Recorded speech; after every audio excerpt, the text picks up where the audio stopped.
I wanted to say that I'm very excited for Laura to come because, in a way, we started cover almost in a sense with a mission that may sound sometimes a bit more boring than sometimes you do with the center, which is that we actually wanted to get sometimes to the nuts and bolts of how you build a post-capitalist commons-based economy and community.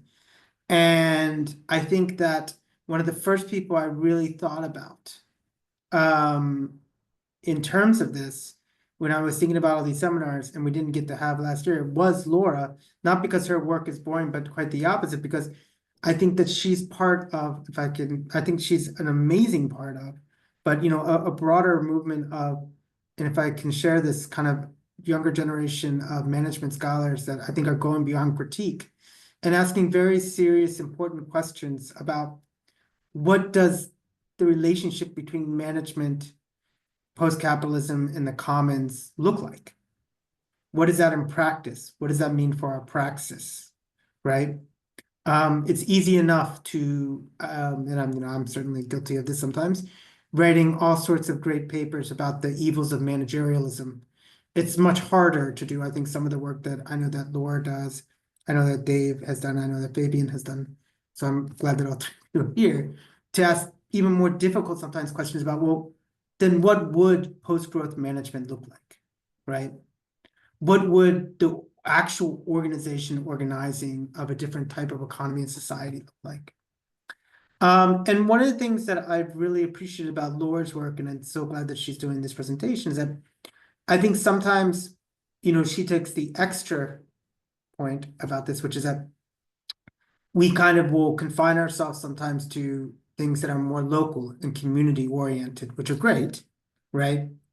But I think Laura takes head on the questions of scale, right? Like, what's at stake with this? And I personally was excited to invite because for me, as much as I am excited about doing things at a community level or at a local level, I mean, I joke, but I make no things that my ultimate goal is replacing our current means of production for a new economy and society. And these are asking hard questions of how we think about scale, what it means to scale up, what it means to scale down, what that relationship is, and also being very serious about understanding what it means to go beyond just maybe some comfortable kind of silos in terms of this. I'd also finally just like to say, and I think this is something, and I hope it's all right to say this, Laura, I think one thing I always like about Laura's work is she was like, I always learn something empirically from the work, which I think is amazing. I think sometimes we're very theoretically focused, and Laura, I think you're a fantastic theorist, but I always love that I'm always like, oh, I didn't know this about agricultural cooperatives, or I didn't know this. Like, that's very interesting. And I think that's really important as we take the next step.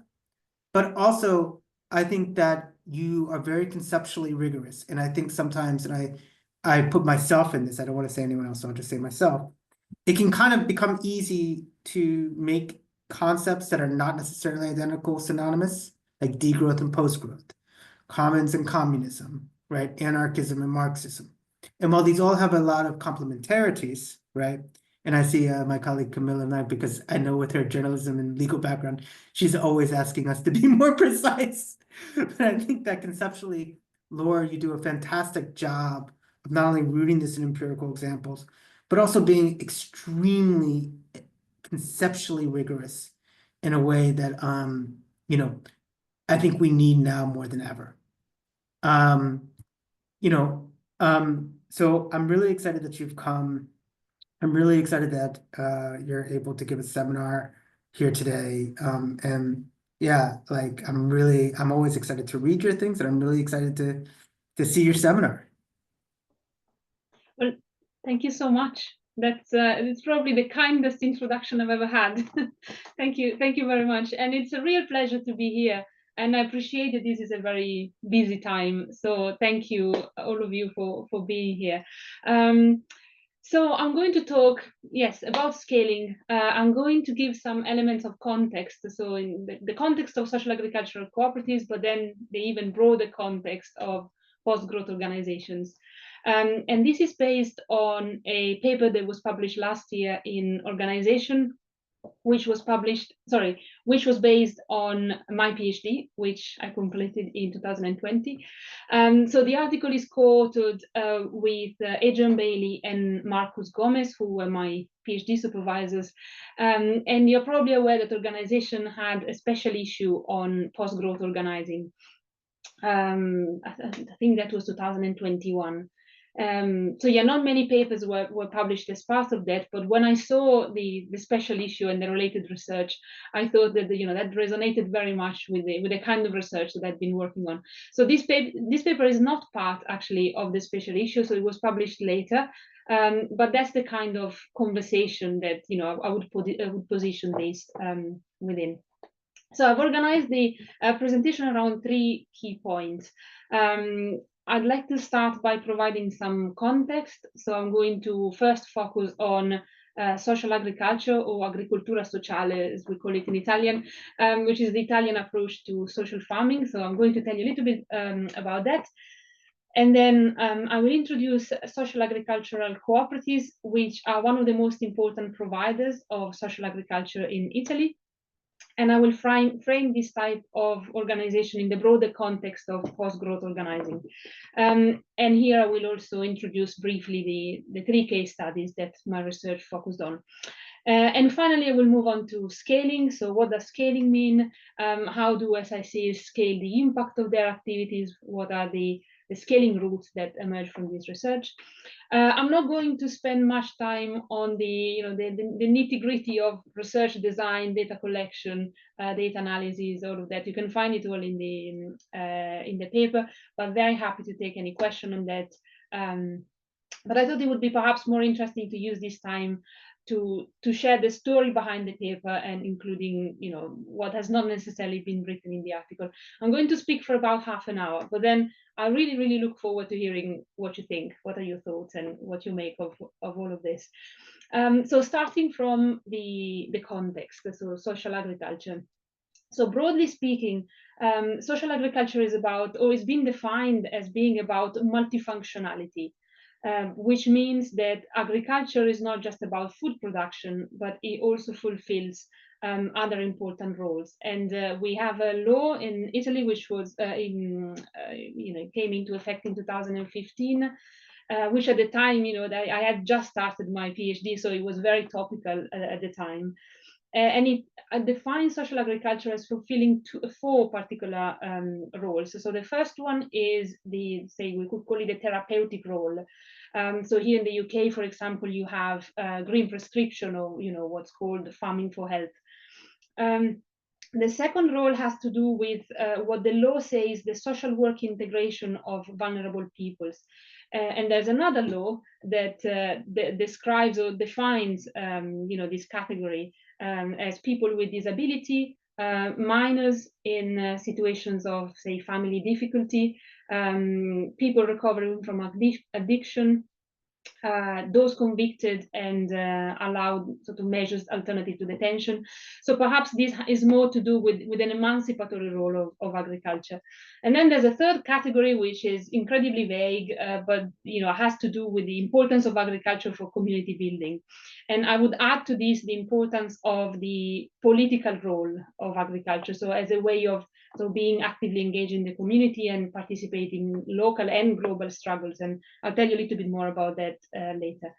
And finally, the final role relates to the educational and environmental roles of agriculture. So I think something interesting to note in this respect is that food education here is not just about young children farm schools, but also about adult education in relation to alternative food networks.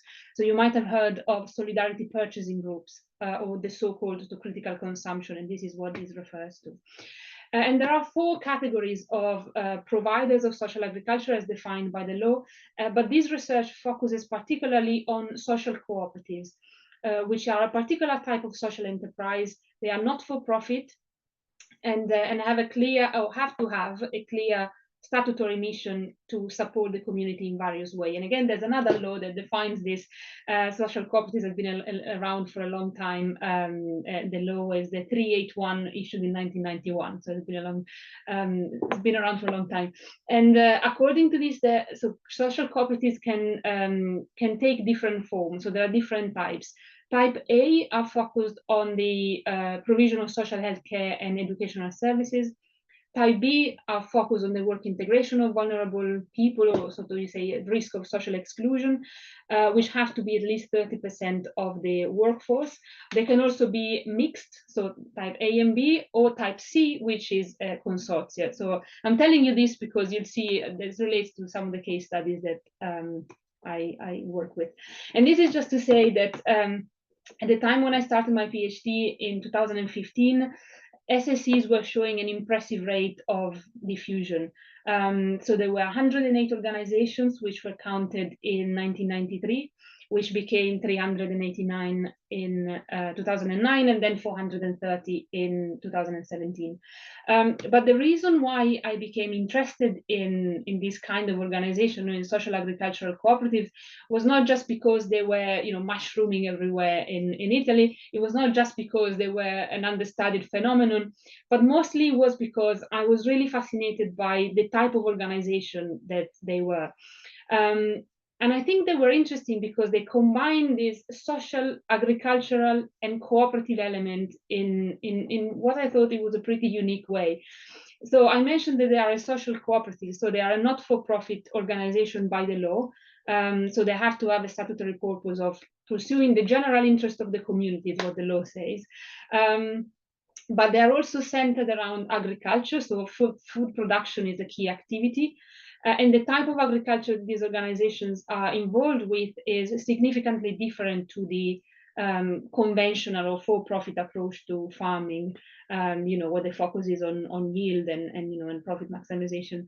But agriculture here is approached through, we could say, perhaps an agroecological lens. So the focus is on food as a way to reconnect to the land and with each other. And when well-being is not just about humans, but it's the well-being of the land that matters also. And on top of that, they are a cooperative. So, they are a distributive business. They are jointly owned and democratically controlled by the members. So this combination of three factors I thought was quite unique. So the research was based upon a qualitative case study of 3 SICs, which we could say they were, selected by adoption of a maximum variation sampling strategies. Effectively, I tried to choose cooperatives that had, very different characteristics in terms of legal type, in terms of age, membership, position in the supply chain. So in the paper, there's a table 1, which summarizes the characteristics. And I apologize, there's a barking dog in the background. I hope it's not disturbing. Let me know if that's the case, and I can go and check what's wrong. Anyway, so this is the first cooperative, which is Cortocircuito. Is a type A cooperative, so they are focused on the provision of educational services. They are based in, or they were based, because they are not operating anymore, but they were based in northwest Italy, in the province of Como. And they were founded in 2009, but as I said, they are not. So they ceased their activities actually soon after I visited. But at the time of data collection, so in 2017, they had a relatively large member base. They had 260 members, with members being local food producers on the one hand, and consumers. And especially consumers organized in solidarity purchasing group. So the aim of the cooperative was to build what they called a solidarity economy. So with a focus on strengthening alternative food networks by delivering education and training. So they really criticized the agro-industrial food system for isolating farmers from each other and from their customers. So they presented themselves as an organization that wanted to rebuild those broken relationships. The second case is Terre Altre. which is a type B cooperative, so it's focused on the work integration of vulnerable individuals, based in the northeast of Italy, in the Dolomites. So it's alpine agriculture. Operates in two valleys, which are called the Fiemme and Fassa, so say province of Trento. And the cooperative was founded in 2013. So it was a relatively young, as compared to the other two cases, and had a very small member base, so 30 members in 2017. And the cooperative was focused on two main aims. So first was the creation of farming-related job opportunities for vulnerable individuals locally, but then also they had an aim to reconnect the local community with its agricultural roots, by supporting biodiversity and reviving heritage farming practices. So the valleys in which the cooperative operates have a long history of small-scale family farming. But this changed drastically in the 1960s when mass tourism effectively took over. And this shift not only had major consequences on the local economy, but also had important consequences on the natural environment and on social cohesion, because one of the things that I heard more when being there was that a drastic increase in second home ownership over the last few years effectively led to a shrinking population of young residents. So in their own, very small way, but the cooperative aimed to counteract these dynamics. And at the time used to farm around 4 hectares of land, producing vegetables, medicinal herbs, and cosmetics. The third one is a consortium called Nuova Cooperazione Organizzata, or NCO. So that's a type C. So it's a consortia of 5 different cooperatives. And this one is based in the south of Italy, in the Caserta province, and Caserta and Naples, actually, provinces. And it's a part of a wider network of cooperatives, so-called anti-mafia co-ops, because the cooperatives member of this consortium cultivate land that was confiscated by the state from the local mafia, and used it to provide secure employment for local and vulnerable people. So NCO emerged as a response to the region's devastating, as a photo here, waste management crisis, where illegal dumping and the burning of hazardous materials earned the area the grim nickname of Land of Fires. You might have heard this or seen this in the news. So the mission of this cooperative is, in using their own words, is to build a social economy as an antidote to the criminal economy. So it was created to counter the influence of the Camorra, the notorious local mafia, and to promote a not-for-profit economy that serves the community instead of exploiting it. So here in the photo, the first photo is one of the members with a T-shirt that reads "Panza piena Camorra vacante," which literally means that a full belly makes Camorra redundant.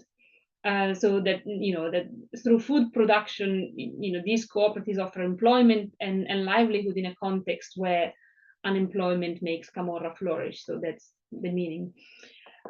So we suggest in the article that these kind of organizations can be called post-growth organizations. So what do we actually mean by post-growth?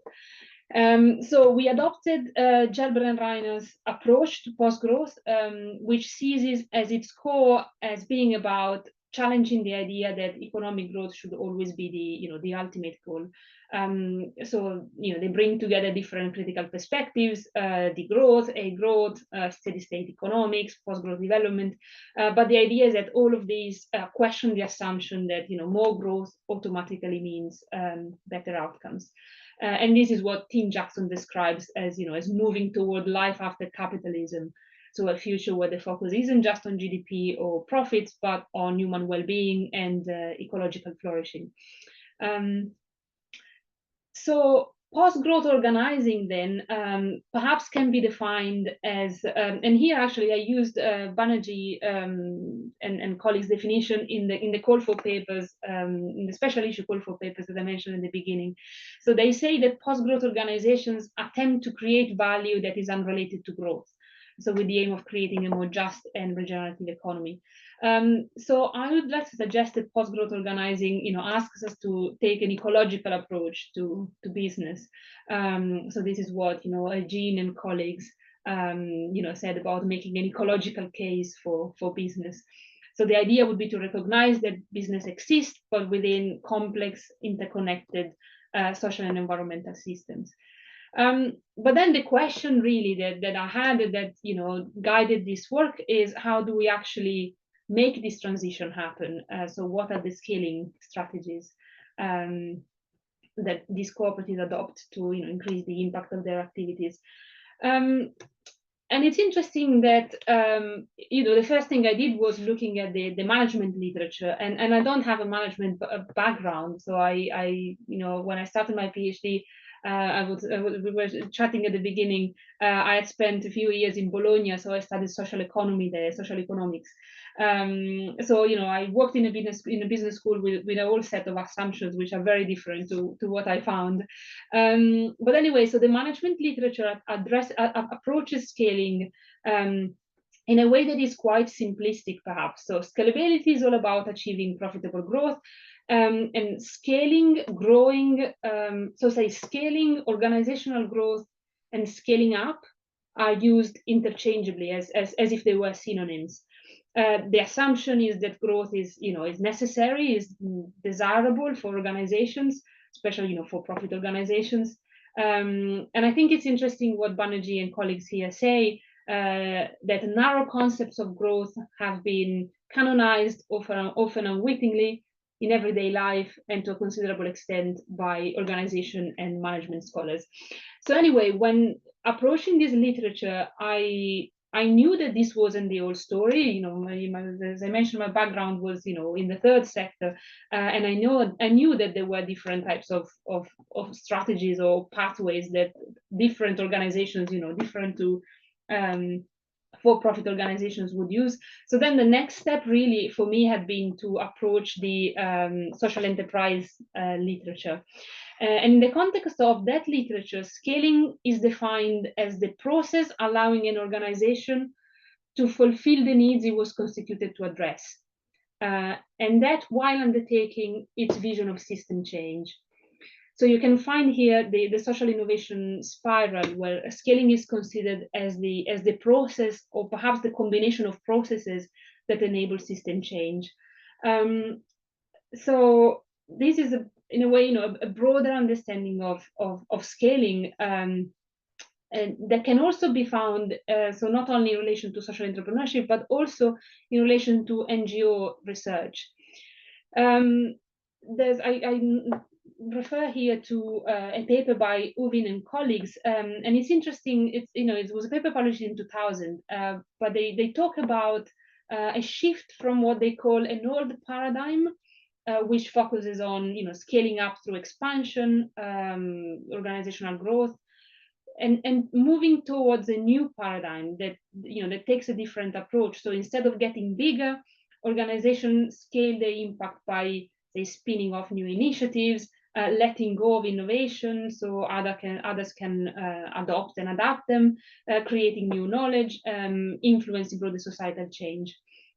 So this is an idea that challenges the traditional notion that scaling is all about growth.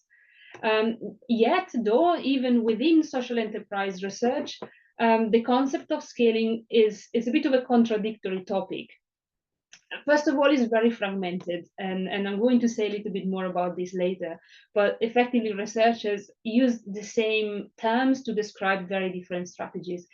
And then scaling is usually examined from the perspective of individual organizations.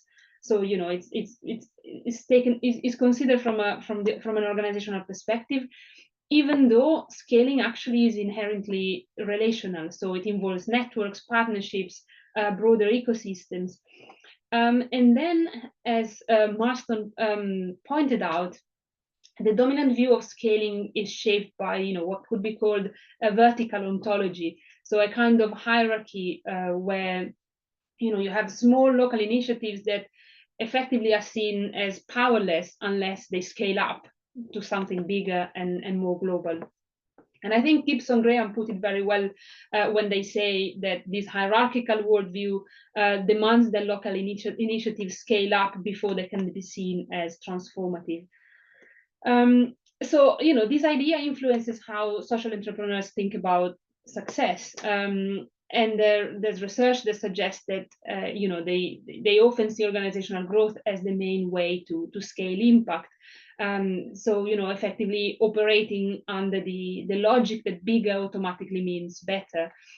So whereas Greg Muleki and Jonathan Pinks put it, that to greater scale equates more impact. So when social enterprise research looks beyond simple organizational growth, it tends to describe scaling in a whole mix of ways. So I mentioned this very briefly before, that is quite a fragmented picture that emerges. So there are, people would use different prepositions like scaling up, scaling out, scaling wide, scaling deep. But the problem is that these terms aren't always used consistently, so which makes the overall picture a bit disjointed. One of the most influential frameworks come from Riedel and Vochisano, who identify three main pathways to systemic impact, and I've put a diagram here to sort of summarize this. It just comes from one of their papers. So they talk about scaling up, which focuses on influencing laws and policies, scaling deep, which is about shifting cultural mindsets and values, and scaling out, which involves to spreading ideas, so to reaching greater numbers. And there is more, but I won't take you through all of this interpretation. I think the important takeaway here is that overall sort of understandings of scaling emerge as quite fragmented and disjointed.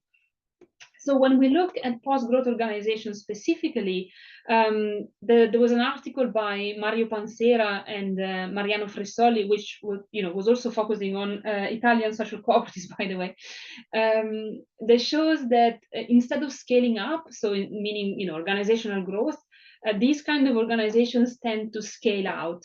And they meant by that they tend to replicate their model rather than expand in size. So traditional views assume that that the single organizations has to grow in order to increase impact, but the idea of scaling out starts shifting the focus towards relationships. So how organizations connect, collaborate, and extend the influence without necessarily expanding themselves. And Gowrak and colleagues reported the paper here. They suggested instead of focusing on growth, we should think of scaling as extending networks. And so all of this points to what is an important shift, right? From seeing scaling as just getting bigger to seeing it as growing connections and impact in a more distributed way. So here is an overview of what emerged when exploring scaling in the context of social agricultural cooperatives. So I put it in over these two slides. We identified 9 different scaling routes. I thought about taking you through each of them, but then actually I decided to perhaps just highlight what I think are the most interesting ones, and then leave more time for discussion at the end.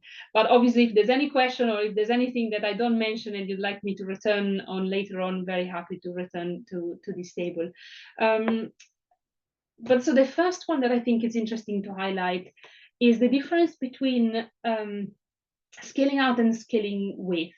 And also, actually, differently to previous analysis of scaling, what we did in this paper was to distinguish between scaling inwards and scaling outwards.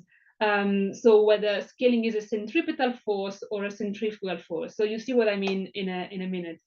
But let's start from scaling out. Scaling out inwards, which actually is all about organizational growth.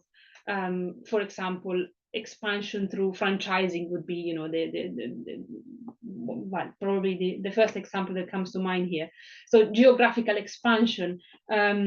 But here it's interesting to note the relationship between what we might call the child and the parent organization, because the child organization is formally tied to the parent business through a legal agreement. And in the case, I mean, this didn't really emerge very much in the data, but it was just in one case in cortocircuito where one of the interviewee briefly mentioned the idea of expanding to other areas. So they suggested a mobile option like a street food van that could travel to events across the country. But beyond this, really, most interviewees didn't see geographic expansion as a useful strategy. So for NCO, actually, expanding beyond the local community was seen as completely misaligned with their mission. So they described it as colonizing territories, and argued that growing in this way would make them lose their deep connection to the place and people they serve. So while geographical expansion is often seen as a natural step for growth-oriented businesses, this organization challenged this assumption. So geographical expansion is actually very different to another scaling strategy, which is multiplication. And this is what Moore and colleagues refer to in terms of scaling out, so reaching greater numbers through organizational multiplication. So this is not about making the original organization bigger, but instead it's about replication. So we could say in a selfless way. So the parent organization in this case shares its principles, know-how, business models, skills to the new organization, but the new organization operates completely independently. So at the heart of this approach is the idea of self-determination. So the parent organization inspires and supports the new one, but then ultimately the new organizations stand on their own. And this is a strategy that is central to NCO's mission. So the idea of building a social economy as an antidote to the criminal economy. And as one member put it, so they say that our consortium has always focused more on multiplication than growth. If we take small organic seed and plant it in fertile ground, it will grow on its own. It won't depend on me. It will sustain itself. And in doing so, it will create jobs. It will change lives. And there's a cortocircuito member that actually explains this logic, or the logic behind this even more clearly, when they say that if my goal is just to be rich, then everyone else is my competitor. So this is something that it was said by a baker. So this baker worked part-time, 3 days a week, and was very successful, but decided to work part-time. And in the last 2 days, he basically trained new people to be able to, he gave away his recipes, he gave away his know-how to train them to be able to bake the bread that he did. And he was, some people around him were concerned that he was creating competition, and it was missing a business opportunity. So this is what he said, that if my goal is just to be rich, then everyone else is my competitor. But if my goal is to build effectively, if my goal is to transform the food system, or to build an economy that respects the environment, then I can't do it alone. We need many of us doing it. So my aim is to help others do what I do. So this approach, again, sort of moves beyond competition and towards more collective impact, so creating a movement rather than just a single growing entity. And here is another scaling route, which is diffusion. And I wanted to highlight these three because they are usually, I think there's confusion, they can overlap sometimes. But diffusion, well, it's clearly different from organizational growth, so from organizational expansions, which create sort of dependent branches, but it's also different from multiplication, or scaling out, in the words of Moore.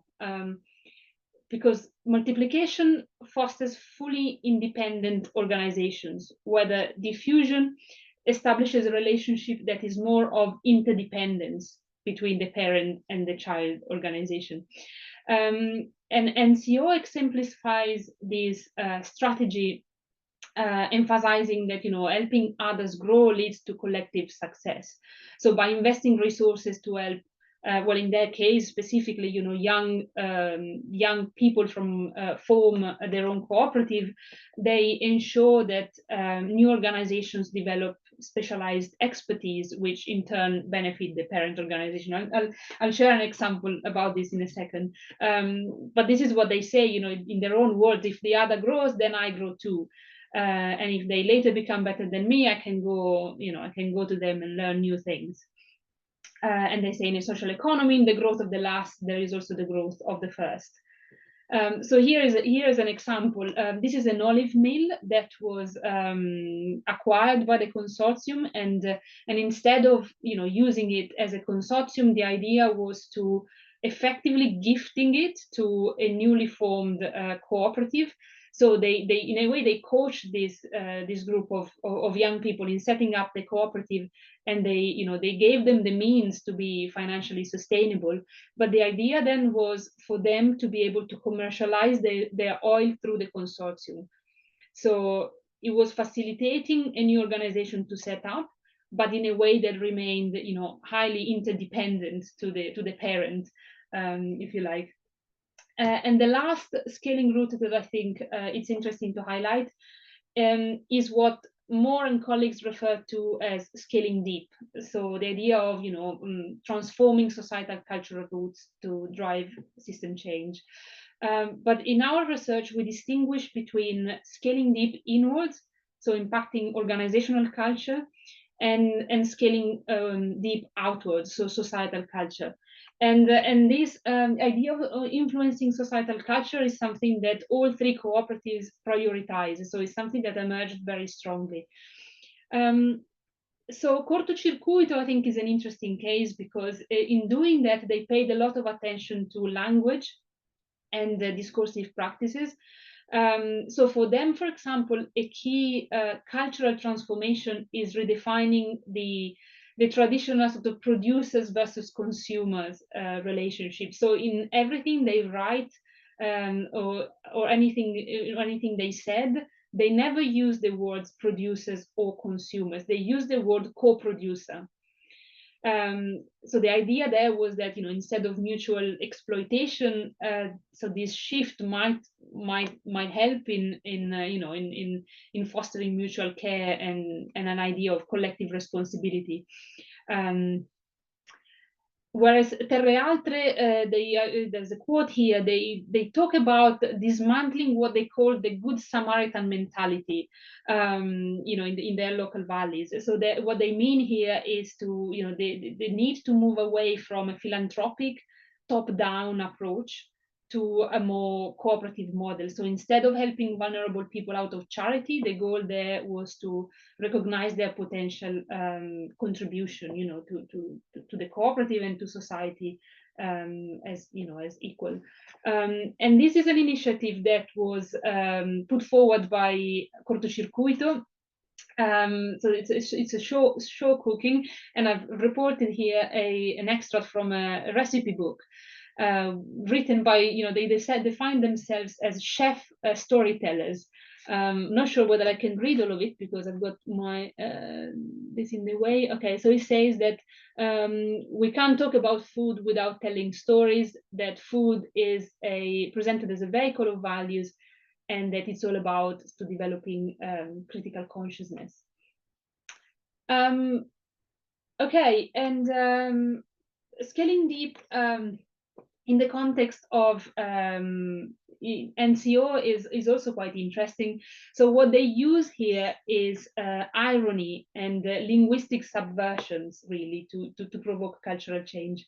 So the consortium name, so New Organized Cooperation or Nuova Cooperazione Organizzata, deliberately reclaims the acronym NCO, which, you know, if you're Italian, you probably hear in the news NCO quite a lot, and that refers to the new organized Camorra, so Nuova Camorra Organizzata. And similarly, I've put a photo here of their Christmas initiative, which is called Facciamo un pacco alla Camorra, which literally means let's give Camorra a package or a gift. And that plays on the Napolitan phrase to fare un pacco, which effectively means to fool someone or to cheat on someone. So here the idea is to reinforce the idea that purchasing from them helps replace the criminal economy with the social economy. And finally, this is the last example. This is one of the headquarters of the consortium, of one of the cooperatives that are part of the consortium, and it's a villa confiscated from one of the mafia families. And the first thing that the cooperative thought when seeing this villa was that it was a representation of the values, embodied by Camorra. This high wall with barbed wire on top, the idea of separation, how do you well, mistrust in a way, suspicion, fear, violence. So one of the first things they did was to tear this hole in the wall and to apply these human figures trying to climb it. And the idea was to reproduce, the values that the cooperative stood for. You can see there are, each of these figures has a value written on it. It's about trust, it's about courage, it's about tenacity or, dreaming. Okay, so very last point. I think the three key points that emerge from this work is that scaling is not just about choosing one route that is best, but it's combining different routes in different contexts. So it's the impact comes from the synergistic interaction of different scaling routes. And that the second one is that societal culture, impacting societal culture, is key to scaling. So scaling deep emerged as as one of the key routes in all of the case studies. And it's interesting, I've been reading recently, trying to familiarize myself with social ecological systems literature, and this is something that emerges there as well. So Donella Meadows, for example, identifies in cultural change as one of the most effective leverage points for systems transformation. And the final point is that scaling does not necessarily require organizational growth. There are some cooperatives in which organizational growth is seen as helpful, but is never or has never been considered as something infinite or something that it's necessarily desirable, but is always put in context. So this emerged actually in the youngest cooperative. So they said, we need to grow now until we reach a point of equilibrium, or if you like,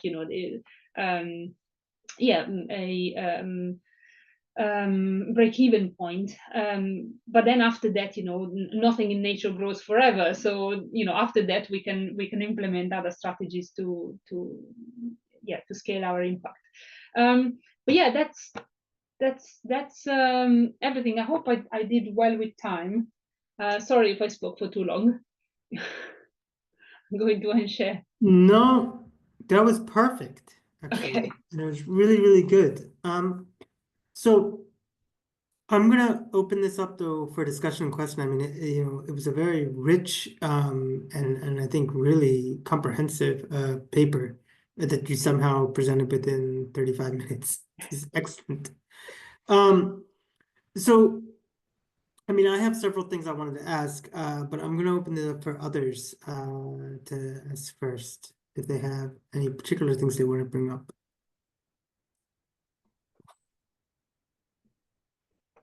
Dave, go ahead, man. Yeah, thanks, Laura. I mean, I know Laura very well, but we don't often actually spend that much time talking about shared interests in food research and community-based enterprises. So it's nice to actually spend a bit more time listening to you talk about the cooperatives in Italy and just reflect a bit on some things. I was really interested at the start. I mean, I have another question, but I wanted to come to this first of all because I didn't know anything about this law that you talked about in the background, in this definition for social agriculture. So I was, well, one, really just interested by that, but I just wondered also, and maybe apologies if I missed like how you talked about this, but in what way is that law kind of enforced? So are all of these agricultural cooperatives, they have to kind of meet all of these criteria, or they have to meet some of these criteria to be called? What are the consequences of the law? Because you kind of gave a summary that there is this law that exists, and these are the ways in which agriculture can be social. And then you also talked about cooperative law as well. And I was just thinking, yeah, it was very interesting. I don't think we have anything like this in the UK. And I think, we've talked about community supported agriculture schemes before and their overlap with these things. And I think they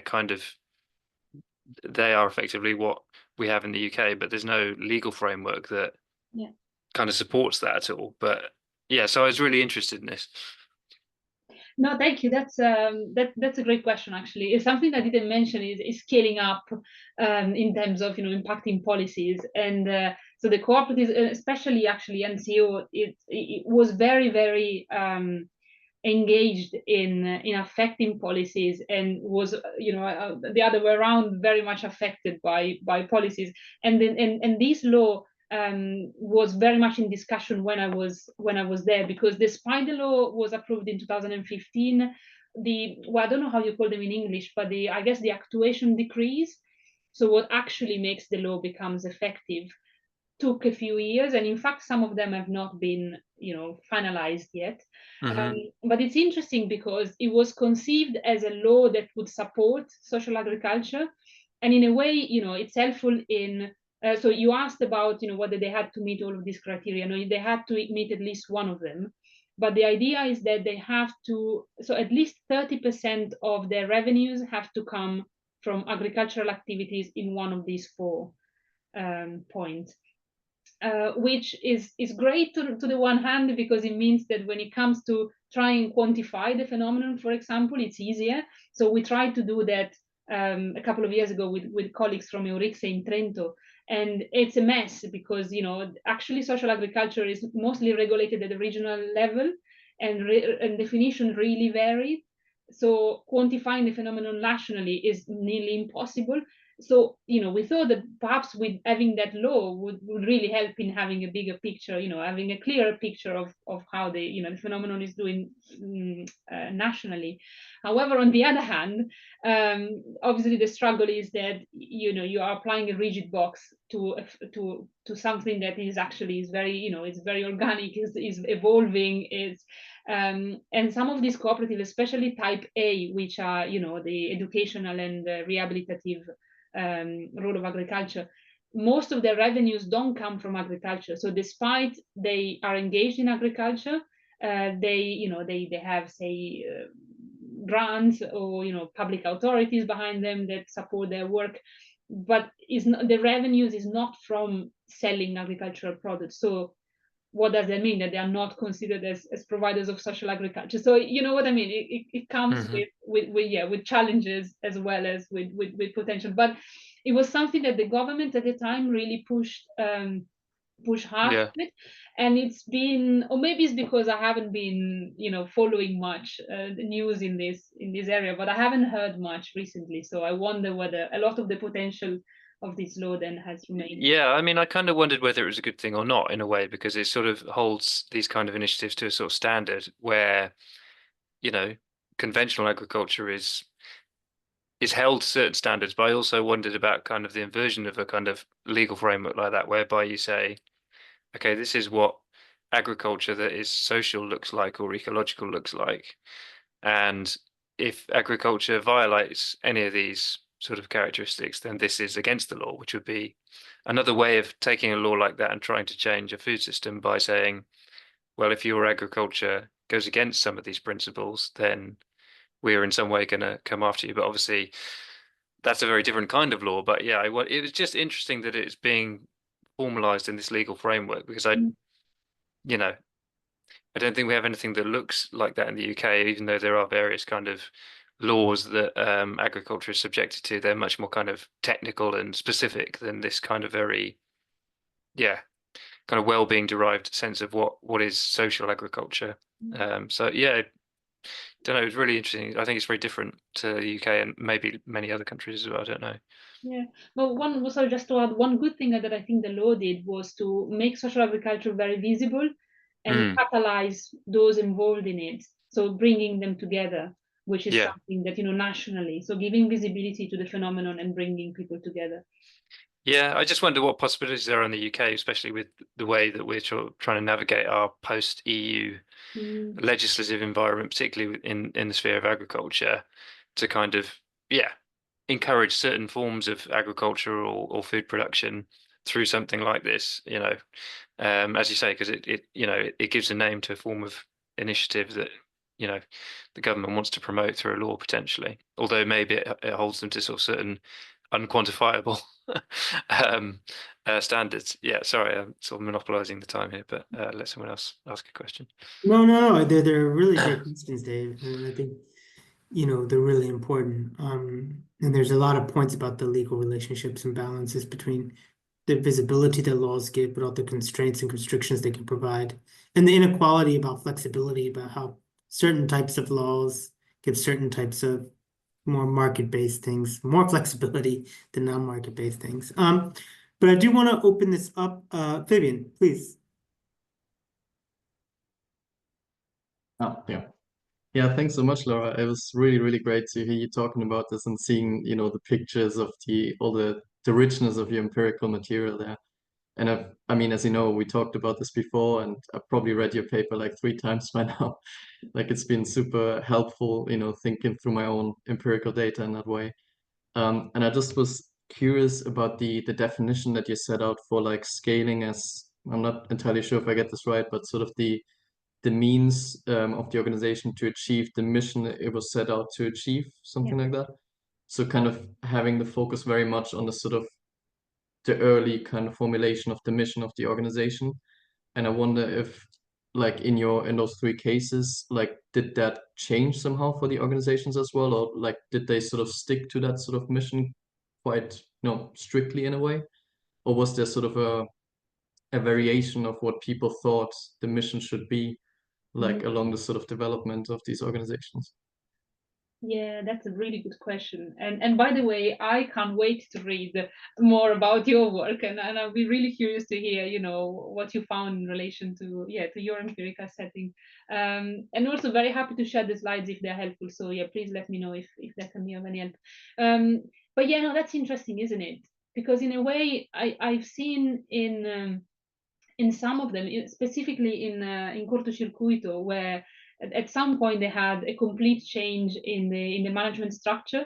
So the board resigned completely. So the board had been, say, in place for 10 years, and they were the pioneers. They were very engaged in social movements. They had very strong, values, and they had the clear mission for the cooperative set out.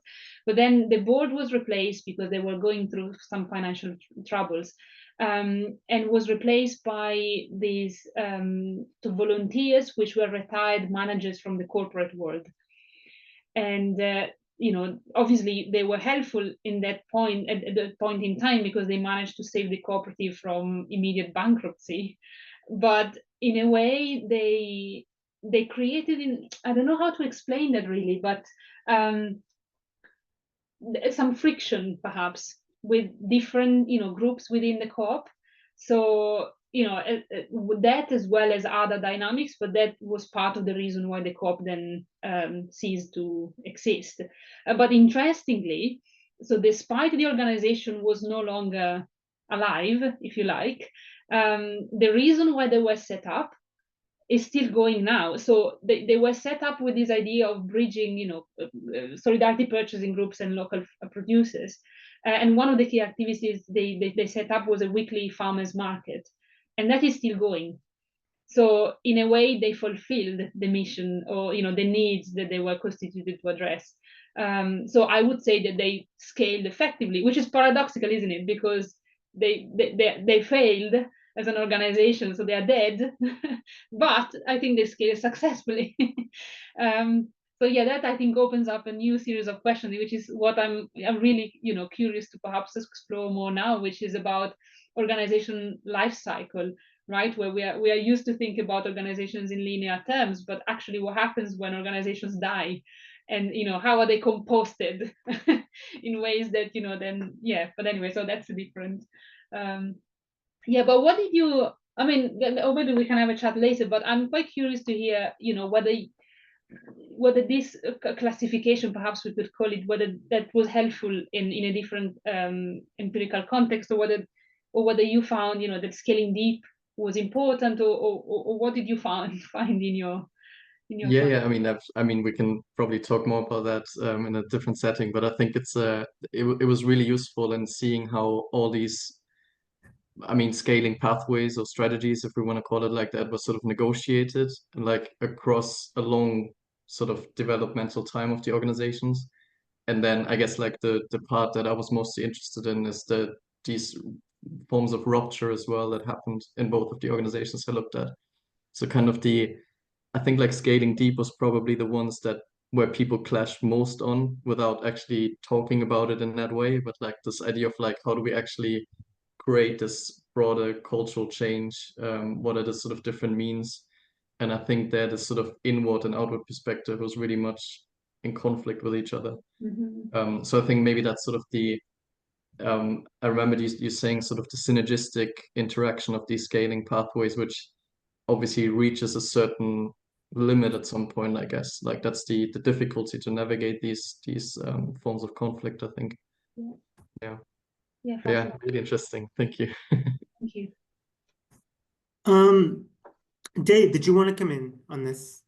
I was just another kind of question I had that connects with actually a conversation I was having with a PhD student of mine earlier today, who's doing his research on something kind of connected but quite different actually. But just on the kind of failure or not of scaling that you were talking about there, Laura, because it reminds me when I was doing my master's dissertation, I looked at the Transition Towns movement and Transition Ipswich, where I live. And this organization, if to call it an organization, you can, it doesn't exist anymore. But the kind of some of the networks and the projects that were kind of kicked off through it still have a lifespan, are still ongoing and still, successful, if you like. So you could look at the, transition which is kind of failing in some ways because it petered out and had organizational conflicts and things like that. But actually a lot of the things that it sort of initiated have kept going. So that kind of connects with what you were saying about one of your case studies. But the question I wanted to ask was actually about I guess the tension potentially between trying to take a sort of open, supportive kind of approach to expanding impact or scaling, so like you had the example of the olive processing factory, I think it was, that they supported. So there's potentially this tension between kind of wanting things to kind of grow that are in line with your values and replace other things that you might think are problematic elements of the economy, but then wanting to those things to have their own kind of agency and democratic sort of basis as well. So on the one hand, there's a set of values that a lot of these organizations share, but differences between them, and a desire to kind of reorganize and restructure the economy in line with these values, which I think kind of resonate with most of us here.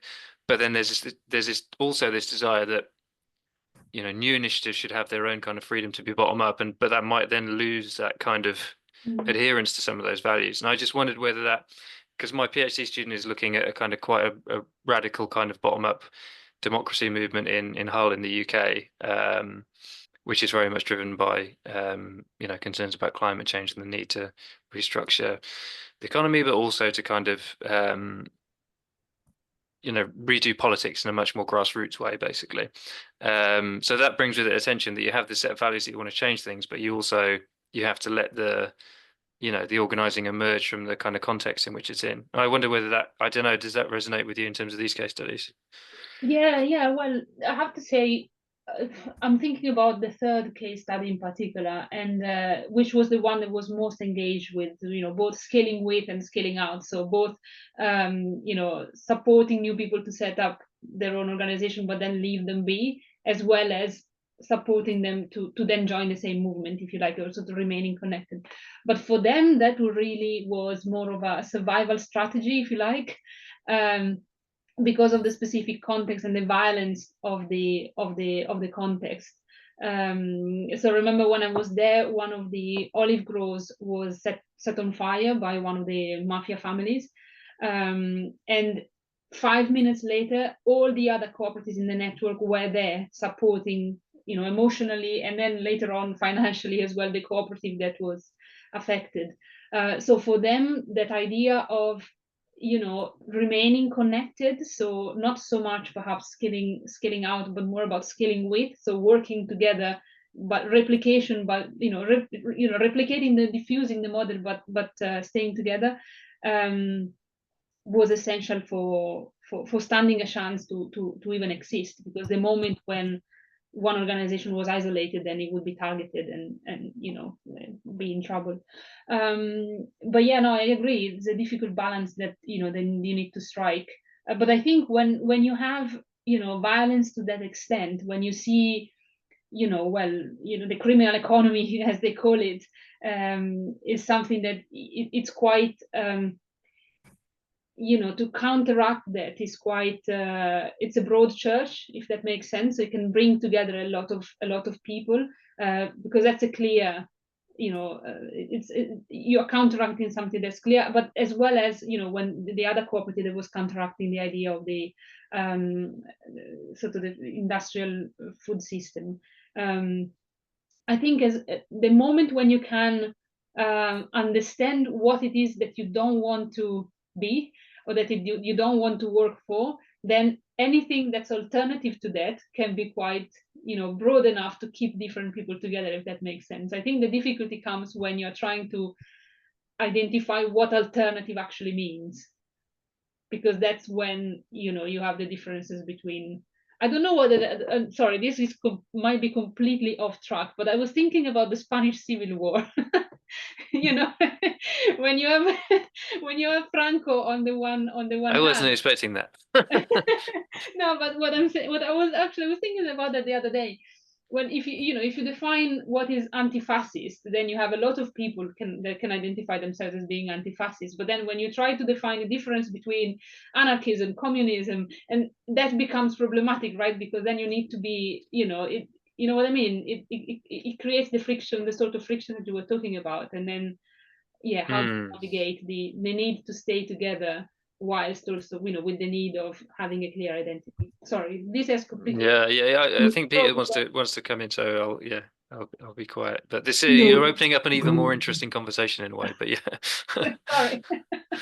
But I think that, I have a question that maybe kind of builds on that, but maybe takes it from like a different perspective. It's like, so I really liked how you gave different ideas of like ways in which you could outscale essentially, right? And you gave these different models.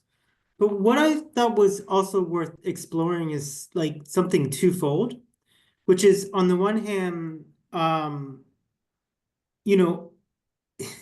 I always found in this region, and particularly like autonomous Marxism, one of the interesting things is that on the one hand, you would have this very sophisticated theoretical discussion about what it meant to create an autonomous emancipative society. But on the other hand, when it came to like actually like how are we going to outscale and upscale, they were really poor. They're like, yeah, we're just going to create networks that take over the supply chains from production to consumption, right? So like, and like, I know now it's different, but one of the most successful of this, like in Bologna, on the one hand, you had some of those leading kind of feminist, radical autonomous Marxists who, when it came down to the like how we're going to upscale, they were like, yeah, we're just going to create cooperatives that take over childcare, and then everything from where you have your milk all the way to like what you eat is going to be controlled from farm to things. And so a certain aspect is like, I wanted to know a little bit about like how we can balance potentially some of this kind of ideas of like what you're talking about here with kind of, and sorry if this is a mixed metaphor, but kind of the bread and butter kind of things like, yeah, ultimately, we have to engage in taking over the means of production and the means of reproduction, like at all levels, right? So there's that part. And then there's the kind of also part about, we talk a lot about here, ways in which people become ethically invested. But, I think agriculture is a particularly interesting one in the sense that the real, for me, radical movement is when people go from ethical investment to rational and hegemonic investment. Like, I may not, I always joke about this, but this sounds a very weird thing, but It's like I've probably only heard only 2 Taylor Swift songs in my entire life. I don't listen to very much pop music, but I am fully integrated in a and Stephen is better on this because he doesn't listen to Spotify, a capitalist, exploitative, extractive music platform, right? And so, when we're talking about upscaling and we're talking about outscaling, there kind of becomes a part as well for me about like, how do we have this so that it's not just about the different ways in which we would do this ethically because we believe in this, but also because we believe this provides a better good and service for people, right? This is a better way in which to grow and eat food. And as someone who obviously enjoys eating food, I would like that very much, right? So how do we kind of begin that process of moving in terms of this from a process of ethical investment to economic, rational, everyday, this is the more rational, better way to do it, right? Interesting. No, thank you. Both points, I think, I probably need to think about it. Yeah, well, the first one about upscaling versus outscaling, this is something I struggle with myself too, as in I don't really know what is the balance, of the two, or what is the point of equilibrium, if you like. But I was recently reading, the transition literature that talks about, how niche have to move, to scale towards, changing patterns and regimes in the end, which is the idea of upscaling.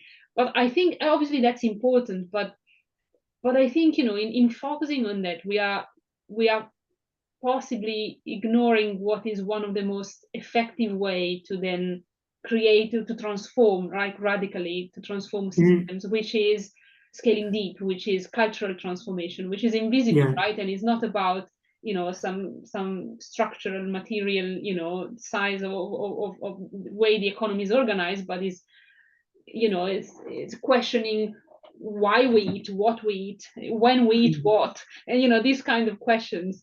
And yeah, so I think the two things have to go together. And I do get the frustration of when the focus is too much on scaling out, then you perhaps miss the opportunity of making more effective changes. But I think it's interesting what Moore and colleagues say. So in terms of in scaling up, they don't talk about scaling up in terms of organizational growth. They talk about scaling up in terms of affecting policies and regulations.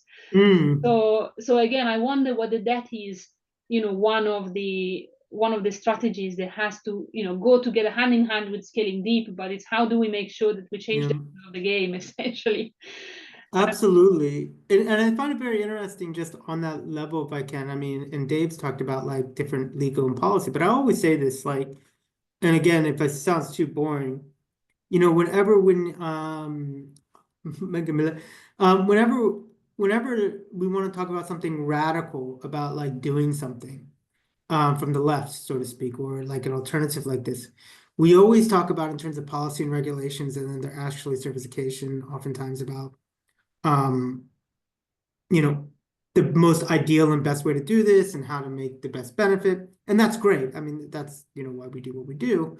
I always find it interesting is that the same conversations when it comes from capitalism and the right is like, how do we reduce the opportunity cost for people to like, buy and do our things, right? Like they're not that interested in it. They're like, we want to make this as easy as possible to exploit people and to make money on this. So we're just going to reduce the opportunity cost at every level for us to do this. And so I think, in that way of what you're talking about, organizational versus policy thing, there's a real point there. It's like, it's kind of organizational proliferation for outscaling and upscaling to reduce the opportunity cost for people to be engaged. I also think, and it's interesting you chose Italy. I mean, people now kind of forget this, but I mean, Italy is it's not unique in this, but it's, such an interesting case because in the period between probably 1946 and 1965, it was, pretty much the country was the only country that was brought back from near starvation level agricultural production and consumption in less than 2 decades on a hybrid economy of small scale farming and cooperatives. And so I think there's also a kind of history there that goes beyond ethics to say like, Italy, like, people forget what Italy was like often after the Second World War. And, and also that, it had some of the leading agricultural economists in the world that were working exactly on how do we essentially outscale a country that, its agricultural yield was almost zero after the Second World War. And by 1964, 1965, it was exporting, agricultural products around the world. That's no small feat. So these are also things that, kind of like how we culturally can recapture this in different types of historical narratives that are often forgotten. Totally, and I think this goes back to your other point that you were making earlier about the ethics, and how do you make a choice whether it's based on ethics or whether it's based on convenience, or what the most rational thing. Because I think that it's very grounded in the empirical context that you have. But in my case, food and is so much part of the culture, and this idea of conviviality and this idea of the values that are transmitted through food. So I think I get what you were saying about the idea of making a choice that is informed by ethics or by values, but I think for most people, being involved with this kind of agriculture is what is what makes sense in terms of is what fulfills some of the basic needs that are associated with flourishing, with basic human flourishing, which maybe is not just about having food on your plate, but it's more about all the cultural dimension around it, the heritage, the idea of sitting together around the table and talking about politics and being involved in the community while eating a meal, and all. I'm always, and then I know David, I'm always like things about like exactly what you're saying, and like these kind of ways also, which there is a strong tradition in that, in the sense of like autonomous Marxism has its roots in not just or this type of thing, not just in the growing cooperatively, but in the public working cafeterias in northern Italy, right? And so yeah, absolutely, and to remember like these food histories have a history in this type of cultural social transformation, that before they became tradition, they were actually quite innovative, groundbreaking, and revolutionary. Yeah, totally. But I guess, and sorry, Dave, I've seen your hand. Just one more thing. The thing I'm really struggling with, and this is, in this context as well as in other contexts, think about the business school and doing what we do, the kind of research we do in a neoliberal context, is how can we navigate the fact of, being an alternative organization, or you were talking about social economy earlier. So, trying to build something that is different, but within a context that is still, operating through the logics of profit maximization, of growth, so how do we, what's the tipping point there? How do we navigate that challenge is something that, I think interesting to consider. I have some views, but I'm gonna bring Dave in on this because what you asked is I think that's I don't have an easy answer to that question, but I think that is just the reality that we just have to reconcile with, to be honest. But there are things anyway. The thing I wanted to come back to was because I think it's important just to kind of maybe question a bit this kind of choice between making an ethical commitment to do something and making a kind of rational economic sort of decision to do something, because the conventional way in which to source our food and therefore to produce behind it is to kind of go to the supermarket and get the stuff we want and do it in the most convenient way. That's, or at least that's the way in which we're kind of funneled towards doing our food consumption and our sourcing our food.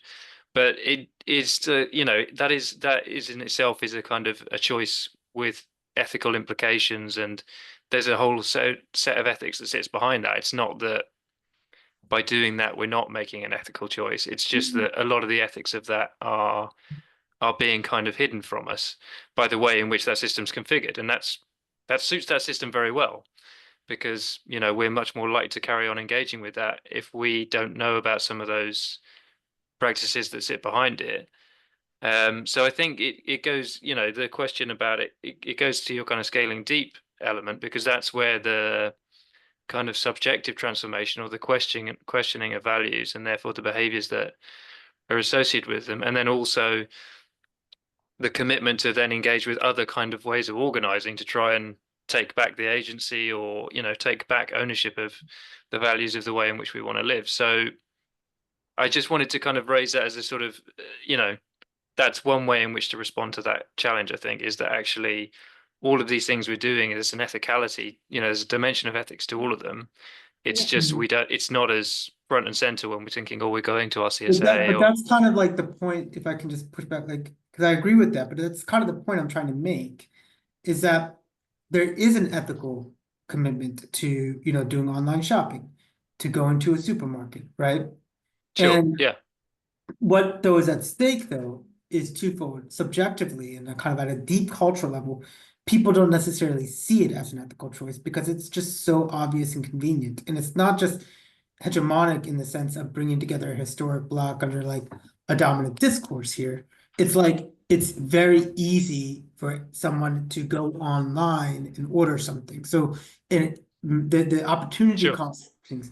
But I would also say, and this is something that I think, it's why I love the work that Laura does and why I love like men and things like this, is like really critically, right? The food industry in the broader sense spends billions every year, right?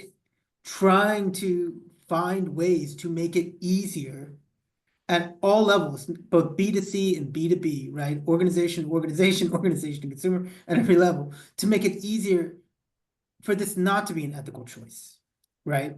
And so I think that in a sense, it's like, there's a similar type of logic that we have to begin thinking about you're absolutely right. Like, how do we both bring the ethics and culture to the center while also saying, if we are going to make alternatives, and I like this thing of Fabian, like scale against, right?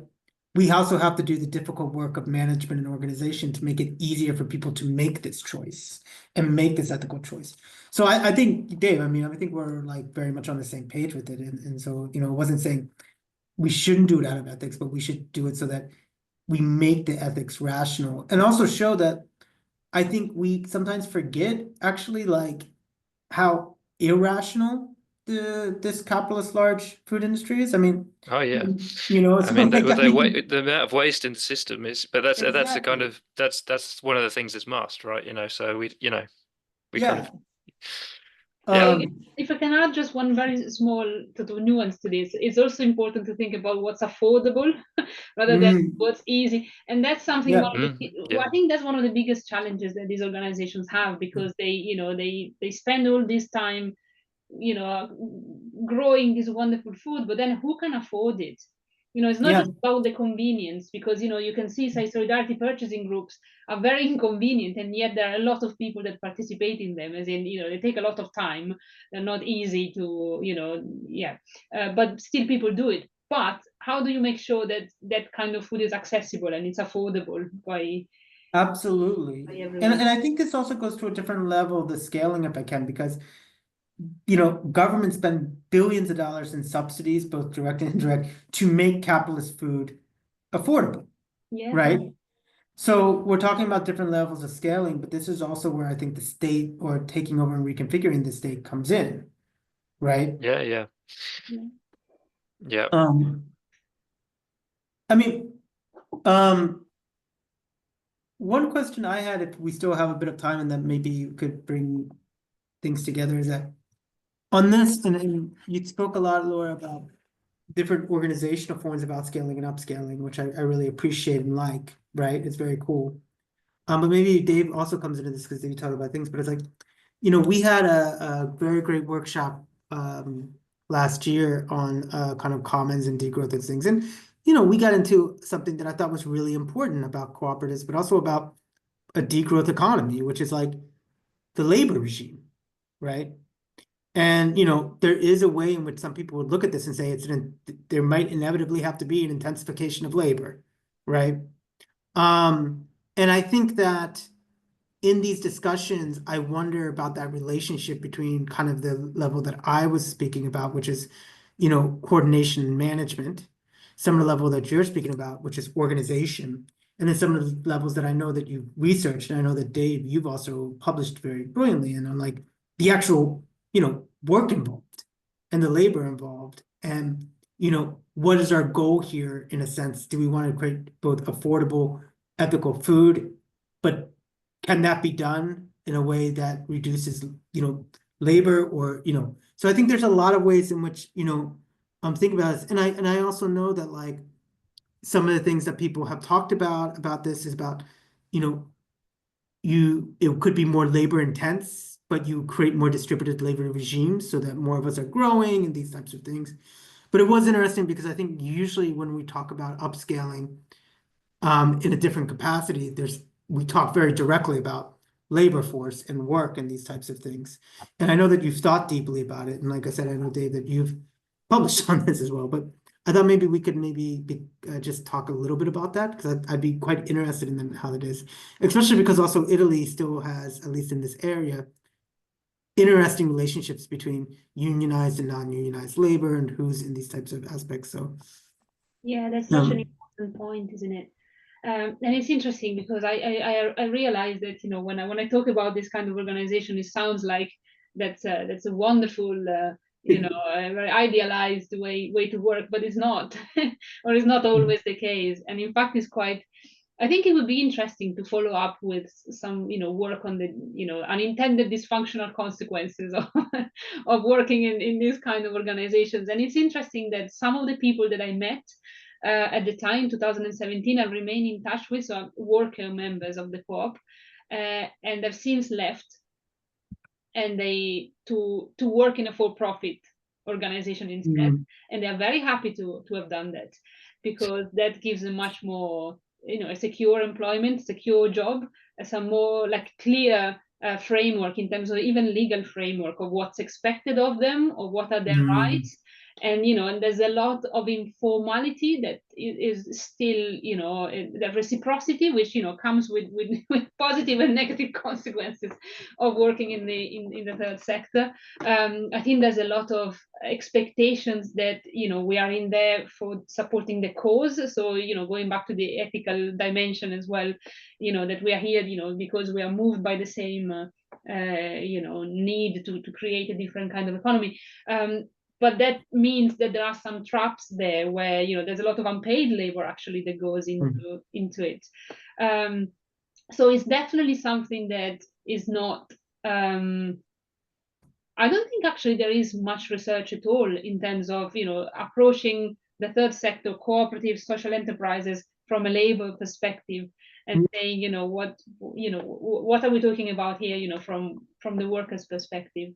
And as I said, it's not all, in Italian we say non è tutto rose e fiori, it's not all roses and flowers, as in it's much more complex and sometimes a bit dysfunctional.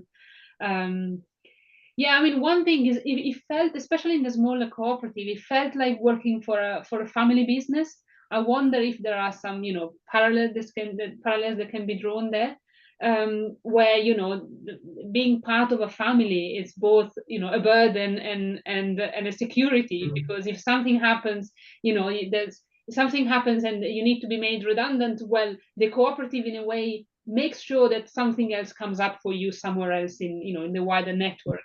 But then at the same time, it's more difficult to escape, or it's more difficult to if your rights are not being are not being, how to say, well looked after, then it's more difficult to speak up. And it's also like, I mean, this is an area that actually we've been looking at, who's doing the social reproduction in this, and look at the gendered and intersectional basis of that. I mean, especially in places like you said, where we're all pitching in. Well, who's actually doing the everyday kind of domestic things that make sure these things run, from doing the laundry to cleaning up afterwards and things like that. So most def. No, I don't know, Dave. No. I mean, I think the labour question is an interesting one. I mean, there's in the literature on community supported agriculture, there is a kind of a small body of kind of critical literature that really highlights some of the self-exploitation that goes on within these forms of, notionally good food and agriculture. So I think there is an awareness, but you kind of raise an important challenge. I'd kind of go back a little bit to what Laura was saying earlier about knowing a little bit what the common enemy is. You know, it's easier to say what we're against rather than what we're for. I think one of the problems of that kind of heterogeneity in what the alternatives are is actually that doesn't give us a very good basis then for saying this is the kind of labor that we want to see in an alternative economy, because we don't have a shared vision of how labor should be configured, what the conditions of that, what are the principles of that. So, I mean, I would kind of argue that, you know, you need some of the things you've been talking about, Peter. You know, you need some of the top down, the policy, the things that privilege certain kinds of organizations that give us good working conditions. But you still also need some of the freedom and the bottom up sort of agency and democracy to be able to organize the economy in the way that, you know, people want it to be. And so it can't be too prescriptive, the sort of the top down stuff, but it does need to be protective to stop some of the kind of the potential harms and insecurities that Laura's talking about in that sector. So you need something at the community or nation state, whatever, some kind of regional level that gives people some security and guarantees, but still gives them the freedom to organize the economy, you know, locally in a way that basically supports our well-being, right? And supports the planet's well-being. But it's not easy because we're not in that reality. So we have to create that reality from where we are. So it's yeah, I mean, these different kind of ways of scaling, I guess. I mean, Laura's work in terms of scaling is really useful, I think, because that is the big challenge. Like, how do we? Because I feel like we're almost, and you can look at various points in history and say this, right, but it really feels like we're at a kind of tipping point with the way the economy, society is. It doesn't feel sustainable for much longer. I don't mean like in a kind of just ecological sense, that the economy goes on in this way, leaving aside all the extreme politics and all the rest of the crap that's going on in the world at the moment. So, you know, politically, we need some leadership as to how we're going to make this transition. And maybe this is something we as kind of organizational scholars should be taking more of a kind of interest in, really, because there's only so much you can look at from an organizational perspective without getting into the politics of it. Yeah, sorry, that was a bit of a random ramble and rant.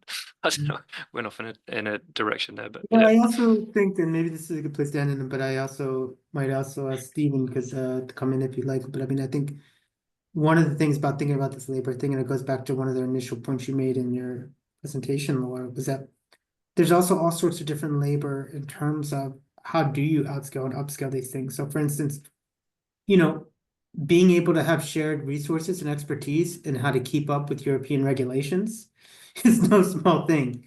And I was just saying Stephen, because Stephen, runs an incredible autonomous bookstore, and I mean, publishing company. And I mean, Stephen, do you think you'd ever have thought about 20 years how sophisticated you would understand things like, European promotion, like different things like this, like, so I think it also speaks to the different types of understanding, also how you upscale and or create scale around different types of labor that is needed for these types of things, right? Because it's a really good point, Dave. Like, because I don't know, I mean, publishing is a very different thing, right, Stephen? But I mean, I think you've had to do a lot of this by yourself, right? Like, it's not like, there's a pooled resource of people saying, like, here's how you do stuff. I mean, publishing it's its own world. I mean, the EU just actually passed laws changing product requirements around book safety law, which I'm now having to learn about, which is something I never had to deal with, and learning how product safety law affects post-Brexit reality, which is so that's it's like the kind of thing that, and that's without scaling up. That's even being a super small micro publisher is still having to deal with that. So yeah, I'm sure there are different complications brought in by scaling up, but yeah, I think at this point there's always going to be a sort of layers of complexity that you have to deal with whether you want to or not. So I know it's 5:40. This is certainly not the last time, but I want to thank Laura very much, because I mean, I think you just saw from this. I mean, your work is the exact type of thing that we started our research center for. that we, in many ways, I mean, I think, work on at Essex Business School, but more generally, like, as Dave said, I mean, I don't know if we're at a historical tipping point. I hope the dialectic is leading there, but I would say if we have any chance of creating a more sustainable and fair and just future, it really is going to be the type of research that you do, Laura. So it's really an honor to have you here. And I thought your paper was fantastic. And Thank you. I think we even saw from the questions, it's very rare that, like, in a real sense, the discussion afterwards is less about some deep, not that deep theoretical discussions aren't great, but I mean, just how wonderful it was and how comprehensive what you're doing and innovative, that immediately from different perspectives, we were all really into, like, okay, like, what does this say about creating new forms of praxis? Like, how would we do this? So it's fantastic work. And, like we said, you are a definite inspiration and friend to the center. So thank you so much for Thank coming. you so much. Honestly, this has been one of the nicest conversation I had in a long time, and the most, thought-provoking. So it's been really, an honor and a pleasure to be part of your research seminars. And I hope we'll stay in touch and we'll continue this conversation. Will you be at ICMS? Well, so I might go up to Manchester for it. I don't know about you, Stephen, but I don't know how they did in other groups. But in our group, because they didn't give us very much research money, we gave all our research money to ECRs. So as a professor, I will buy my ticket. But I might come up to Manchester for it. But are you going to be there? I'm hoping. To be honest, I'm saying yes, but I haven't secured money yet. Yeah, I will be there whether I have to pay for it or not. I don't know. So yeah, we similarly have no money. So yeah, but I have to be there because I'm co-convening a stream and running a panel, and we got another workshop. And yeah, it'll be good. It'll be good, and I think worth going. So it'd be great to have anyone else from Essex there as well. So yeah. But yes, share the financial troubles. Well, thank you very much. This was amazing, and we'll definitely keep in touch. Okay. Brilliant. Enjoy the rest of your evening. Thank you so too. much, everyone. Cheers. Bye. Bye. Bye. Okay, Thank bye-bye. you. Bye.